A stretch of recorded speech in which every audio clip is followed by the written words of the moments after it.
That's our stories. Welcome to a world where real stories sounds like a movie script. Imagine lying in a hospital bed, fighting for every breath, convinced your husband is praying for your recovery. Now imagine that at that exact moment, he is changing the sheets on your marital bed because he just finished having fun there with another woman. I thought the worst was over when I woke up from my coma, but the real hell was waiting for me at home. This is the story of how I transformed from a loving wife into a cold-blooded executioner. They say that when you lose one sense, the others become sharper. Like a blind man hearing a pin drop from across the room. Well, I didn't lose a sense, but I lost my strength. I lost my ability to walk without trembling. I lost a month of my life lying in a sterile, white room filled with the beeping of machines and the smell of antiseptic. So when I finally walked through the front door of my own house, my senses were screaming. My name is Rebecca, and up until 3 hours ago, I thought I was the luckiest woman alive. I survived a car crash that should have killed me. I had a husband, Jason, who, or so I thought, had spent every night sleeping in a chair next to my hospital bed, holding my hand. He looked exhausted. He looked like a grieving saint. "Careful, babe, careful," Jason said, his voice dripping with that sickeningly sweet concern. He held my arm, guiding me over the threshold like I was made of glass. "Let's get you straight to bed. You need rest." Straight to bed. That sounded like heaven. My body ached. My ribs were still healing. All I wanted was my memory foam mattress, my Egyptian cotton sheets, and the smell of lavender detergent that I used to obsess over. But as soon as I stepped into the hallway, I froze. The house felt cold. Not temperature cold. Spiritually cold. It felt like walking into a stranger's house that had been staged to look like mine. "What is it?" Jason asked, a flicker of impatience crossing his face before he masked it with a smile. "Are you in pain?" "It smells different," I whispered. It was faint. Underneath the smell of cleaning products, too much cleaning product actually, like someone had bleached the floors an hour ago, there was something else. Vanilla. And cheap musk. I don't wear vanilla. I hate vanilla. It gives me a headache. "It's just the cleaning lady," Jason said quickly. Too quickly. "I had her do a deep clean before you came home. To kill the germs. You know, for your immune system." I looked at him. He was sweating. Just a little bead on his temple. "We don't have a cleaning lady, Jason. We fired Mrs. Higgins last year. I hired a new service. A one-time thing. Come on, Rebecca, you're hallucinating from the painkillers. Let's go upstairs." He was pushing me. Literally pushing me toward the stairs. I let him. I was too weak to argue, and part of me wanted to believe him. Maybe it was the meds. Oxycodone does weird things to your brain. Maybe I was just paranoid because I felt so helpless. We got to the bedroom. The sanctuary. The door was closed. We never keep the door closed. Jason opened it. The room was pristine. The blinds were drawn, casting a dim, romantic gloom over the furniture. The bed was made perfectly. Too perfectly. Like a hotel bed. The corners were tucked in tight. I never tucked the corners. "There," Jason sighed, gesturing to the bed like he was presenting a gift. "Home sweet home." I sat on the edge of the mattress. My hand brushed the duvet. It wasn't my duvet cover. It was the gray one. The spare one we keep in the guest closet for emergencies. The one with a slight tear in the zipper. Where was my white silk set? The one I specifically asked him to put on before I came home? "Where are my sheets?" I asked. Jason was already walking to the window, avoiding eye contact. "Oh, the laundry piled up while you were gone, babe. I didn't have time to wash the silk ones. This is fine, right?" It wasn't fine. It felt wrong. I lay back, my head hitting the pillow. And then it hit me. The smell. It wasn't faint anymore. It was right there, embedded in the fibers of the pillowcase. Vanilla. Coconut. And the distinct, metallic scent of sweat. Not Jason's sweat. Jason smells like cedarwood and Old Spice. This was female sweat. My heart started to hammer against my bruised ribs. Thump. Thump. Thump. I turned my head. On the nightstand, my nightstand, the dust was disturbed. There was a clean circle in the dust, right where a glass or a bottle had been sitting recently. But I hadn't been here in a month. "Jason," I said, my voice trembling. "Did someone sleep in this bed?" He froze. His back was to me. I saw his shoulders tense up. He turned around slowly and his face, God, his face transformed.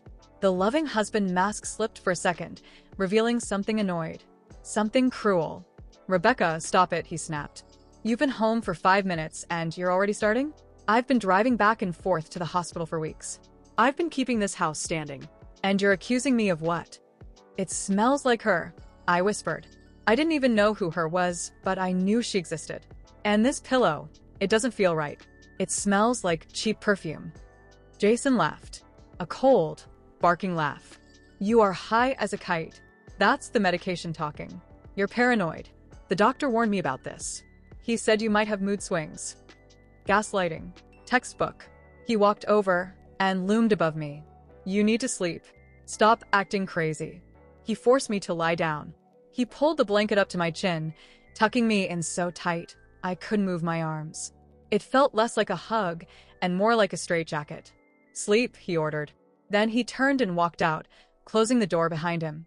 I lay there in the dark, tears leaking from my eyes, soaking into the pillow that smelled like another woman. He thought I was weak. He thought I was crazy. He thought I would just drift off to sleep and forget. But I didn't sleep. I waited. I waited until I heard his heavy footsteps go down the stairs. I waited until I heard the TV turn on in the living room. Then, with agonizing slowness, I rolled over.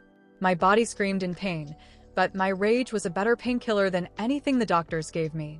I needed proof. I started feeling around the bed, under the pillows, between the mattress and the headboard. Nothing.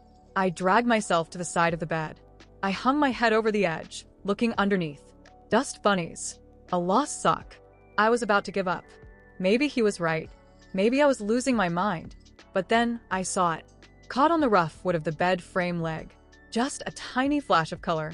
I reached out, my fingers straining, my ribs burning like fire. I grabbed it. I pulled it up into the dim light. It was a hair tie. A bright, neon pink hair tie. I have dark brown hair. I only wear black elastic bands. I have never owned a neon pink hair tie in my life. And entangled in the hair tie were 3 long, blonde strands of hair. I stared at it.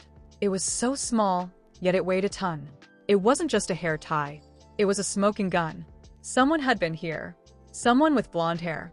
Someone who felt comfortable enough to let her hair down in my bedroom, in my sanctuary, while I was hooked up to a ventilator 10 miles away. I clutched the hair tie in my fist, so hard my nails dug into my palm. I didn't scream. I didn't call Jason up to confront him. No. If I confronted him now, he'd lie. He'd say it belonged to his sister, or the cleaning lady, or he'd flush it down the toilet and tell me I imagined it. I realized in that moment that I was in danger. Not from the car accident, but from the man downstairs. He had replaced me before I was even dead. And if he knew that I knew, what would he do? I was helpless. I couldn't walk. I couldn't drive. I was entirely dependent on him for my food, my meds, my water. A chill went down my spine that had nothing to do with the temperature. I had to play the game. I had to be the sick, confused, grateful wife. I slipped the hair tie inside my pillowcase, deep into the corner. Okay, Jason. I whispered to the empty room. You want me to be crazy? I'll be crazy. But you have no idea what crazy looks like yet. Suddenly, I heard footsteps on the stairs again. Light footsteps. Not Jason's. These were too fast. Click, clack, click. My blood froze. Jason was heavy-footed, who was walking up my stairs. The doorknob turned. I can take care of myself, I said, trying to sit up. My muscles trembled, betraying me instantly. Amber smiled. It wasn't a kind smile. It was the smile a predator gives a wounded animal before closing its jaws. Don't be silly, honey. Doctor's orders, she cooed. She shook 2 pills into her palm.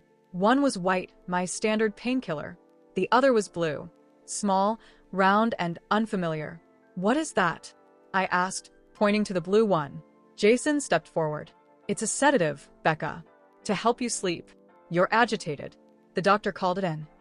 I didn't hear him call it in. I countered. You were asleep. Jason lied smoothly. He walked over to the side of the bed, his shadow falling over me. Take it. Do it for me. I can't stand seeing you in pain. He wasn't asking. His eyes were hard, flat stones. Amber held the glass of water to my lips. Her fingers brushed against my cheek. Her skin was freezing, but her perfume was suffocatingly hot. Vanilla and malice. I had a choice. Fight them, get restrained, and have them force it down my throat? Or play the game? I opened my mouth. Amber placed the pills on my tongue. Her nails scratched the roof of my mouth. "Good girl," she whispered. I took a sip of water. I swallowed the white pill. But the blue one? I slid it under my tongue. It tasted bitter, chemical. I prayed it wouldn't dissolve too fast. I swallowed the water loudly. "There," I gasped. See? Was that so hard? Amber set the glass down. She smoothed my blankets, her hands lingering on my legs a little too long, as if assessing my muscle atrophy. "Let's let her rest," Jason said. He put his hand on Amber's lower back. A gesture so familiar, so intimate, it made my stomach churn. They walked out. The door clicked shut. I heard the lock turn from the outside. Click. They locked me in. My own husband locked me in my own bedroom. As soon as their footsteps faded, I spat the blue pill into my hand. It was starting to dissolve, leaving a blue stain on my palm. I wiped it on the underside of the mattress. I lay there in the dark, my heart racing. If that was a sedative, they expected me to be knocked out cold in 20 minutes. I waited.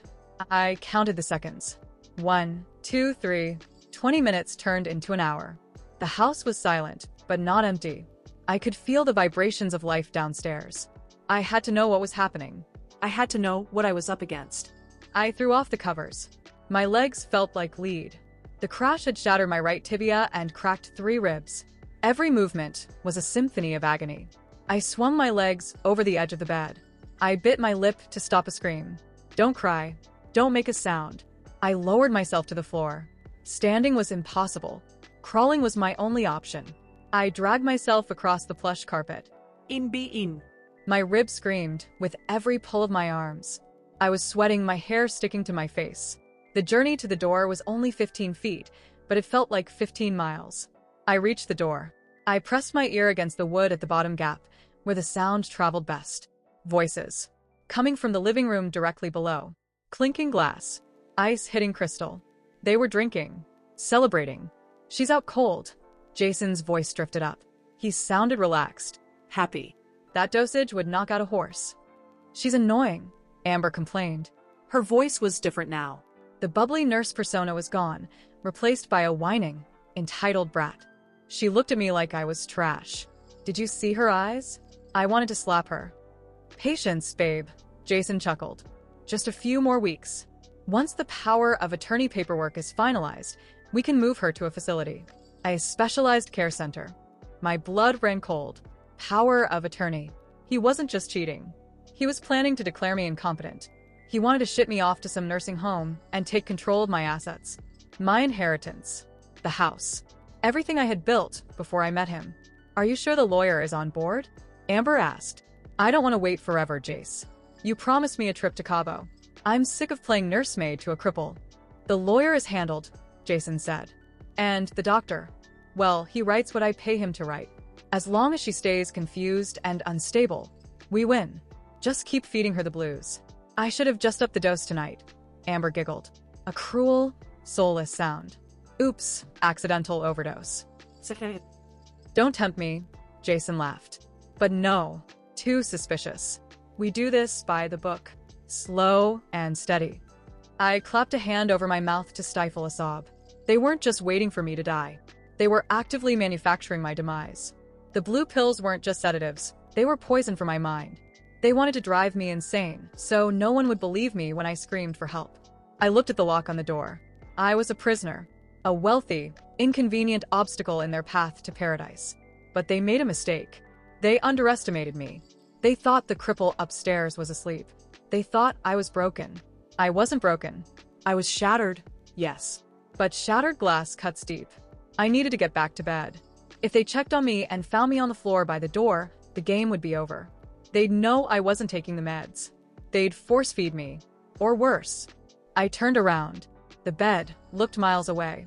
My body was shaking violently from pain and shock. I started to crawl back. Drag. Wince. Drag. Wince. Suddenly, I heard footsteps on the stairs. Heavy ones. "Jason, I forgot my phone charger upstairs," he yelled down to Amber. Panic. Pure, unadulterated panic exploded in my chest. He was coming.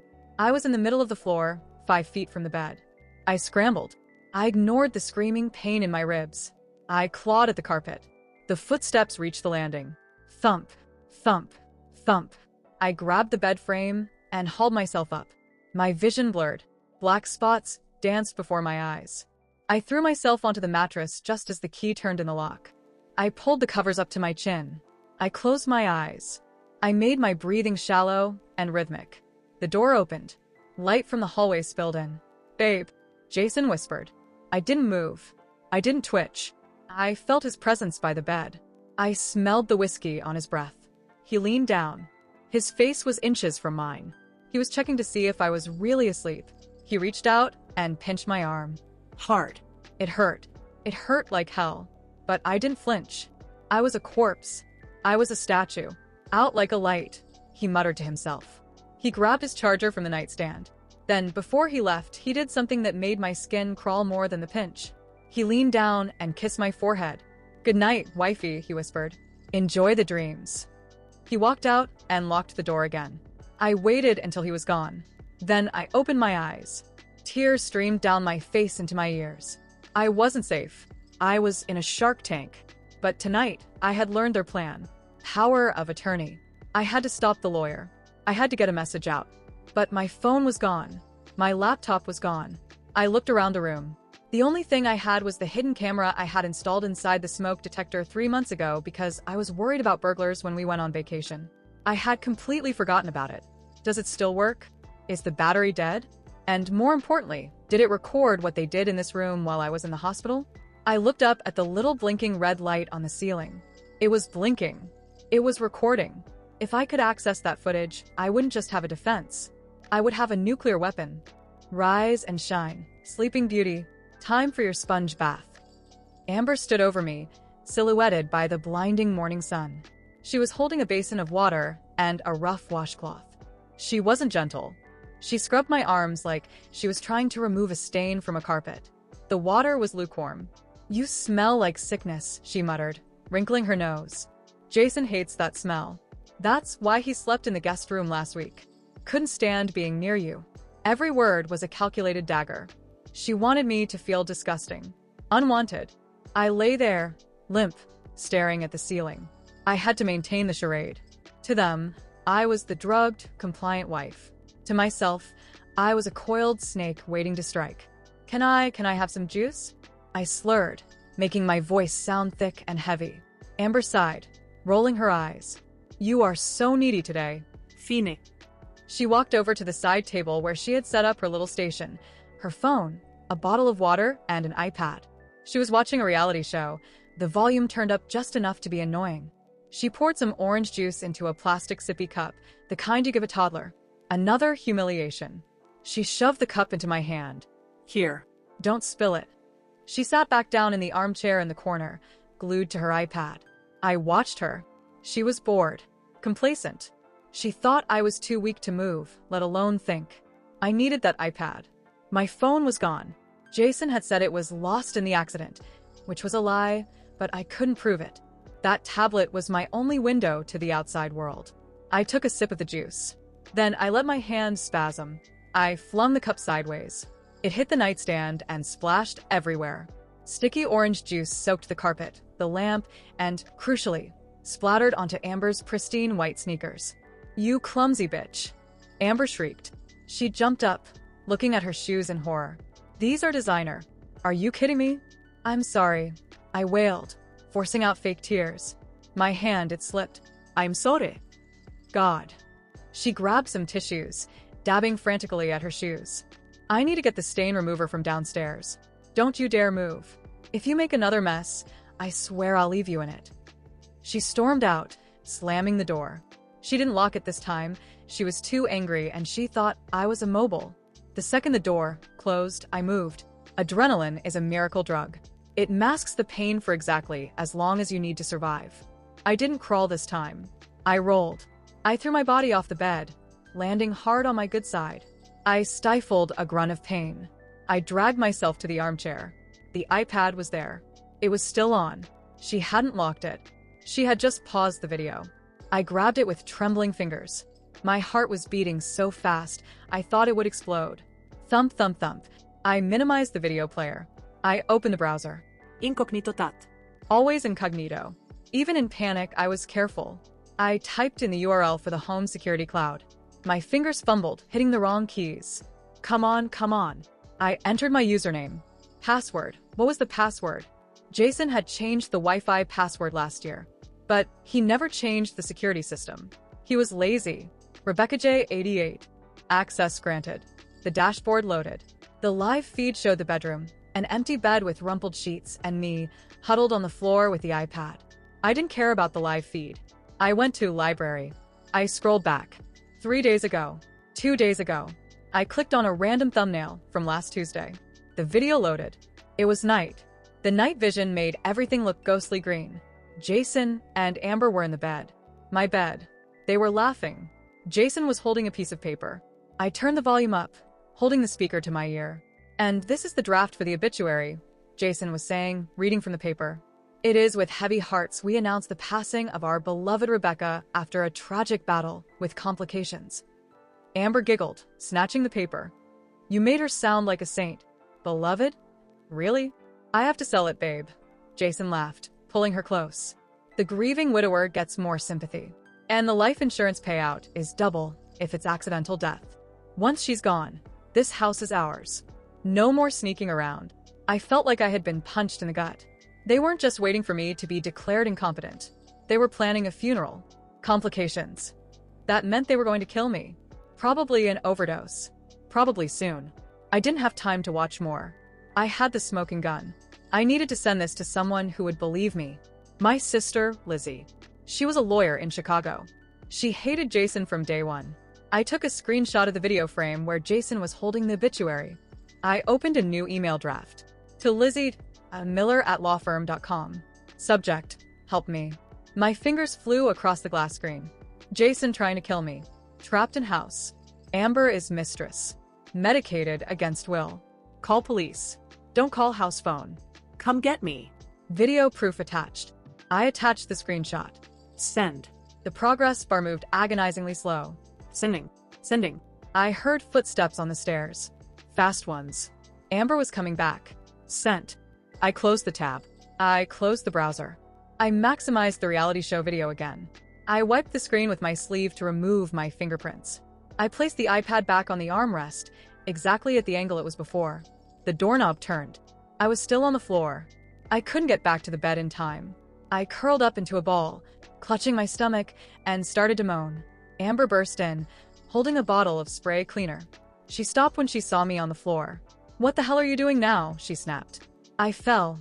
I sobbed, hiding my face so she wouldn't see the fierce triumph in my eyes. I tried to get more juice and I fell. She looked at me with pure disgust. She looked at the iPad. It was sitting there playing her show. She didn't suspect a thing. She just saw a pathetic, broken cripple lying in a puddle of orange juice. "You are pathetic," she spat. "I'm not picking you up. You can stay there until Jason gets home." She sat down in the chair, picked up her iPad, and hit play. She was sitting 3 feet away from me. She had no idea that I had just signed her arrest warrant. I lay on the damp carpet, listening to the canned laughter of her reality show. I closed my eyes. "Come on, Lizzie. Check your email. Please check your email." Suddenly, the iPad dinged. A notification sound. My heart stopped. Did Lizzie reply? Did the email bounce back? Amber frowned. She swiped down on the screen. "What is this?" she muttered. Login alert? "New sign-in from this device." She froze. She looked at the screen. Then she slowly turned her head and looked down at me. The silence that followed the notification chime lasted only 3 seconds. But inside my head, it stretched into an eternity. I saw the exact moment Amber's brain processed the information. Login alert. Security system. My position on the floor near the chair. Her face twisted. It wasn't human anymore. It was a mask of pure, ugly rage. "You dirty, sneaking little bitch," she hissed. She didn't help me up. She kicked me. Her designer sneaker connected hard with my fractured ribs. I screamed. A raw, animalistic sound that tore through my throat. The pain blinded me, white and hot. I curled into a fetal ball, gasping for air that wouldn't come. "Jason," Amber screamed, her voice cracking. "Get up here." Now. She grabbed my hair that hadn't been washed in days, and yanked my head back. She shoved the iPad screen into my face. What did you do? Who did you send it to? I saw the browser history. I hadn't cleared it in time. Gmail sent. I managed to smile. It was grim, bloody, and terrified, but it was a smile. Everyone. I wheezed. I sent it to everyone. The door flew open. Jason stood there, breathless, his eyes wide. What is going on? She knows. Amber shrieked, pacing the room like a caged tiger. She's not sick. She's been faking. She accessed the cloud. She has the video of us talking about the obituary. Jason went pale. All the color drained from his face, leaving him looking like a wax figure. He looked at me, then at the shattered tablet on the floor. Did she send it? Amber checked the device again, swiping furiously with trembling fingers. She emailed her sister. Lizzie, 2 minutes ago. Lizzie. Jason whispered. Lizzie is a prosecutor. She'll have the cops here in 20 minutes. Panic set in. Criminals are dangerous when they are calm, but they are lethal when they are panicked. Jason ran a hand through his hair, pulling at it. Okay. We can't wait. The slow plan is out. We have to finish this now. What? Amber stopped pacing. What do you mean? I mean she doesn't make it to the police arrival, Jason said, his voice dropping to a monotone. He looked at me with dead eyes. The man I promised to love forever. The man I shared a life with. He looked at me like I was a broken appliance that needed to be discarded. Suicide, Jason said. Depression from the accident. She took all the pills. Sorrow. Tragically found dead by her loving husband and nurse. Do it, Amber said instantly. No hesitation. No remorse. Do it now. Jason marched into the bathroom connected to the master suite. I heard him rummaging through the medicine cabinet. I tried to push myself up. My ribs were screaming. My leg was useless. But I had to move. I had to find a weapon. The lamp? Too heavy. The scissors? Amber had moved them. My eyes landed on the spray bottle of cleaner Amber had left on the floor when she entered. Chemicals. Bleach. I dragged myself toward it. Amber saw me moving. Oh, no you don't, she snarled. She lunged at me. She grabbed my ankle and dragged me back. I kicked out with my good leg, catching her in the shin. She yelped but didn't let go. She jumped on top of me, pinning my arms with her knees. She was heavy and I was weak. Jason, help me hold her. Jason came out of the bathroom. He was holding a syringe, the liquid morphine they gave me for emergencies, and the bottle of blue pills. Open her mouth, he ordered. Get off me, I screamed, thrashing wildly. I bit Amber's arm. Hard. I tasted blood. She screamed and slapped me again, harder this time. My head snapped to the side, my ear ringing. Hold her head still. Jason yelled. He was kneeling beside me now. They were a two-headed monster. My husband and his lover, murdering me on the floor of the bedroom I decorated. I saw the needle. I saw the handful of blue pills in Amber's hand. This was it. They were going to force-feed me a lethal cocktail, wait for my heart to stop, and then cry for the cameras. No. Not like this. My hand, pinned under Amber's knee, found something. The neon pink hair tie. I had dropped it earlier. Useless. But next to it, under the bed frame, was the spray bottle. I had managed to kick it closer during the struggle. I stopped struggling. I went limp. Okay, I whispered. Okay, I'll take them. Just stop hurting me. Amber paused. She looked at Jason. She's giving up, Amber panted. She knows she lost. Jason hesitated. Fine. Open wide, Rebecca. Make it easy on yourself. Amber shifted her weight just slightly to grab the pills better. That was my inch. I yanked my right arm free. I grabbed the spray bottle. I didn't aim. I just pointed it at their faces and squeezed the trigger. Pust, pust, pust. A cloud of ammonia and bleach hit them point blank. Ah. My eyes. Amber screamed, falling back, clutching her face. Jason cursed, rubbing his eyes furiously, dropping the syringe. I didn't wait. I scrambled. I crawled over Amber's writhing body. I made it to the hallway. My broken leg dragged behind me like a dead weight. I reached the stairs. The beautiful, grand staircase I used to love. Now, it was a mountain I had to descend. Get her. Jason roared from the bedroom. He was stumbling, half-blind, but he was coming. I grabbed the banister. I didn't walk down. I threw myself. I slid down the steps, bumping and bruising every inch of my body. Thump, thump, thump. Pain was irrelevant. Survival was everything. I reached the bottom landing. The front door was 20 feet away. The Holy Grail. I crawled. My fingernails dug into the hardwood floor, breaking and bleeding. I heard Jason at the top of the stairs. "You're not leaving this house, Rebecca." I reached the door. I reached up for the lock. My fingers brushed the deadbolt. Suddenly, a hand grabbed my hair from behind. Jason. He had jumped the last few steps. His eyes were red and watery, streaming with tears from the bleach, but filled with murder. He yanked me back. "It ends here," he grunted. He wrapped his arm around my neck. A chokehold. He began to squeeze. The world started to go gray. I clawed at his arm, but he was too strong. "Just die," he whispered in my ear. "Just die and set us free." My lungs burned. My vision tunneled. I was losing. I was going to die right here on the doormat. And then, ding dong. The doorbell rang. Right next to my head, a cheerful, loud chime. Jason froze. He didn't let go, but he stopped squeezing. We both froze. From the other side of the door, inches away from my face, came a voice. A loud, authoritative voice. And the heavy pounding of a fist. "Police. Open up." And then a second voice. My sister's voice. Screaming. "Becky, I know you're in there. Break the door down." Jason looked at the door. Then he looked at me. Panic. Pure, absolute terror washed over his face. He let go of my neck. He backed away. "No," he whispered.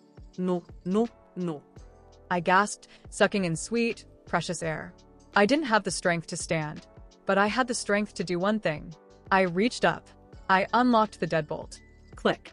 The door didn't just open. It exploded inward, splinters of which showered the hallway like confetti. I was lying on the floor, gasping for air, looking up at the ceiling as uniformed officers flooded the entryway. They were a blur of dark blue and black, guns drawn, voices screaming commands. "Police, get on the ground." Now. Jason was standing over me, looking at the door, then at me, then at the stairs. For a split second, I saw the rat-like calculation in his eyes. He actually thought about running. He thought about fleeing back upstairs to the master bedroom, maybe jumping out the window. But he froze. He raised his hands slowly, trembling. The arrogance was gone. The cruelty was gone. He was just a coward in a stained t-shirt. "It's a misunderstanding," he shouted, his voice cracking. "She's sick. She's mentally unstable." I was trying to restrain her. "Get down. Face down." An officer tackled him. I watched my husband hit the floor hard. His face smashed against the hardwood, the same floor he had dragged me across moments ago.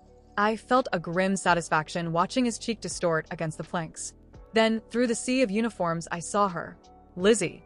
She wasn't waiting for permission. She ducked under a police arm and sprinted toward me. She dropped to her knees, sliding the last few feet. Becky. Oh my God, Becky. She pulled me into her arms. I smelled her perfume, roses and coffee. It was the smell of safety. It was the smell of life. I buried my face in her shoulder and finally, let myself cry. "They tried to kill me, Liz." I sobbed into her coat. "They were going to do it tonight." "I know," she whispered fiercely, stroking my matted hair. "I saw the email. I saw the video. They are never going to hurt you again." Upstairs, the chaos continued. I heard screaming. My eyes. "I can't see. Help me. Amber." 2 officers were dragging her down the stairs. She was stumbling, blinded by the bleach and ammonia cocktail I had introduced to her face. Her designer clothes were ruined. Her mascara was running in black streaks down her red, inflamed skin. She looked like a demon being dragged back to hell.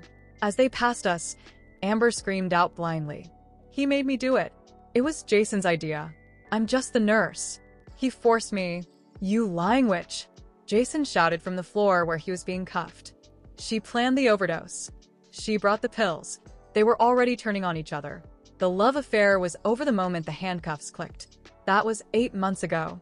I spent 2 weeks in the hospital after that night. Not for the car accident injuries, those were healing, but to detox from the cocktail of sedatives and antipsychotics they had been feeding me. The doctors found high levels of unprescribed benzodiazepines in my blood. That, combined with the video from the hidden camera and the obituary draft, was the nail in their coffin. The trial was short. Brutal, but short. Lizzie made sure of that. She wasn't the prosecutor on the case, conflict of interest, but she made sure the DA went for the maximum sentence. Attempted murder, conspiracy, Fraud. elder abuse, a technicality, but it stuck. I went to court only once to give my victim impact statement. I walked in. No wheelchair. No cane. I walked on my own 2 feet, wearing a red dress. The color of power. Jason wouldn't look at me. He stared at the table, gray and thin. Prison didn't suit him. Amber glared at me. Her eyes had healed, mostly, but she had a scar near her left eye from where the chemical burn had been deepest. À permanent souvenir frommeux. I stood at the podium and looked them in the eye. You stole my safety, I told them. You stole my trust. You tried to steal my life because you were too greedy to work for your own. But you forgot one thing. You forgot that I built that life. I built that house. And I am stronger than both of you combined.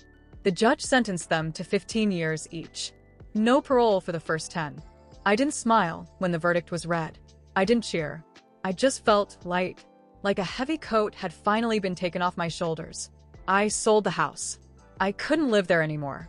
Every room held a memory of a lie. I sold it for way above market value to a nice family who didn't know its history. I hope they fill it with better memories than I did. I used the money to buy a condo in the city. High-rise. Doorman. Security cameras in every hallway. I'm in therapy. Twice a week. I'm learning to trust again, but it's hard. I double-check the locks every night. I smell my pillowcases before I sleep. PTSD is a ghost that follows you, but I'm learning to live with it.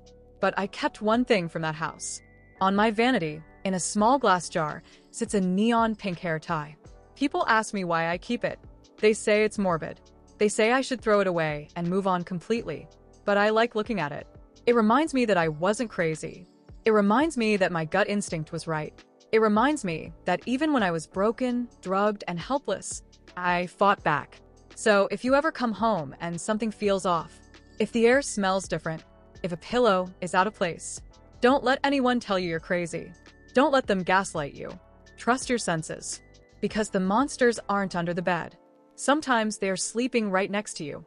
And if you find a pink hair tie that isn't yours, Run. Thank you for staying with me until the end. How would you have acted in the protagonist's place? Write your thoughts in the comments. More fresh and controversial stories every day on my profile. Like and subscribe to this channel.